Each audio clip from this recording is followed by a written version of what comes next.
Une table ronde a réuni, mercredi 20 octobre 2021, à Lomé, parlementaires, acteurs étatiques et représentants d'organisations de la société civile togolaise. Organisée par le Centre pour les droits civils et politiques, Centre for Civil and Political Rights CCPR, en collaboration avec la Coalition togolaise des défenseurs des droits humains, CTDDH, et le Centre de documentation et de formation sur les droits de l'homme, CDFDH, cette rencontre a permis aux participants d'échanger sur la mise en œuvre des recommandations faites aux organes de traité à l'État du Togo au cours de ces 2 dernières années. Pour les organisateurs, il s'agit d'inviter les parlementaires à jouer pleinement leur rôle en matière de suivi de la mise en œuvre des recommandations en vue d'améliorer la situation des droits de l'homme au Togo. En 2019, le gouvernement togolais est passé devant le Comité des Nations Unies contre la torture. Cette même année, en juin, le gouvernement est repassé devant le Comité des droits de l'homme.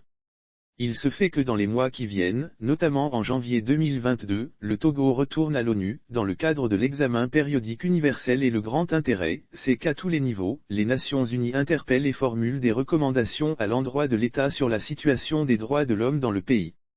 Donc nous avons invité les députés à l'Assemblée nationale à jouer leur rôle, parce que les recommandations une fois formulées, proposent un certain nombre de traités internationaux ou de conventions auxquels notre État peut adhérer et forcément, ce sont les députés qui votent la ratification de ces traités. André Kangni Afanou, coordinateur Afrique du CCPR Centre.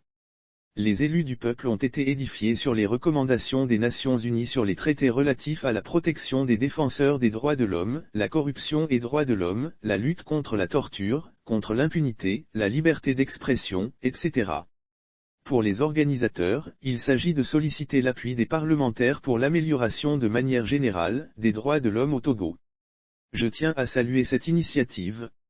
Cette rencontre nous a permis de prendre connaissance des recommandations qui ont été formulées à l'endroit gouvernement dans le cadre de la protection des défenseurs des droits de l'homme. Nous en tant que parlementaires, nous allons essayer de faire des plaidoyers et des discussions pour voir comment on peut contribuer à la mise en œuvre des recommandations dans notre pays, a confié à l'agence de presse Free Press, Fiakratsu, député au Parlement.